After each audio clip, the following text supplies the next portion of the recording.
आपने अगर मेरी पुरानी वीडियोस देखी हो तो मैं बार बार उसमें क्लास 2 डिव 2 के बारे में कहता हूँ कि it's quite a challenging case. इसमें होता क्या है कि जब क्लास 2 डिव 2 का केस आता है तो यू हैव टू एनालाइज कि what is the current molar relation and that has to correspond with the age of the patient. मतलब कि क्लास 2 डिव 2 के केस में क्या होता है, क्योंकि आपके सेंट्रल दोनों प्रोक्लाइंड नहीं रेट्रोक्लाइंड रहते हैं, उसकी वजह से मैंडिबल को मूवमेंट में इंटरप्शन हिंड्रेंस होती है। क्योंकि रेट्रोक्लाइंड सेंट्रल इंसाइजर्स आपके रहते हैं तो इस वजह से होता क्या है कि जब पेशेंट माउथ क्लोज करता है तो मैंडिबल को एक हिंड्रेंस की वजह से पीछे आके बंद होना पड़ता है। अब अगर वो मैंडिबल पीछे आके बंद हो रहा है तो ऐसे केस में कभी कभी क्या होता है, जब आप क्लास 2 डिव 2 को ठीक करते हो तो मैंडिबल अनलॉक हो जाता है, हिंड्रेंस रिमूव हो जाती है and your class 2 suddenly becomes class 1।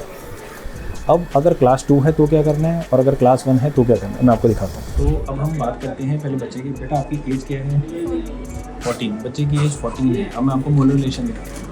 ये आप देख पा रहे हो, मोलर रिलेशन कंप्लीट क्लास 2 है। जो डिस्टोबक्कल कस्प है that is coming into the buccal groove of the lower first. आप इसको और अच्छे से देखोगे तो this is complete class 2। Looks like and on in the photograph, it is completely towards class 2 मालोक्लूजन। इधर देखा बेटा, देखा आपको मोलर रिलेशन कंप्लीट क्लास 2 दिख पा रहा है। अब क्या है बेटा, मुंह खोलना बड़ा, आपको बड़ा मुंह खोलना है और धीरे धीरे बंद करना है। बड़ा खोल के धीरे धीरे बंद, धीरे धीरे। अब ये पेशेंट का क्लोजिंग पैटर्न है, यहाँ तक सीधा आया एंड सडनली पीछे जाएगा और ये बंद हो गया। तो इस केस में क्या है, क्योंकि मोलर क्लास 2 है, अब हम इसको जब प्रोक्लाइन करेंगे, ऐसे केस में हम एक्सट्रैक्शन कभी भी पहले नहीं करेंगे।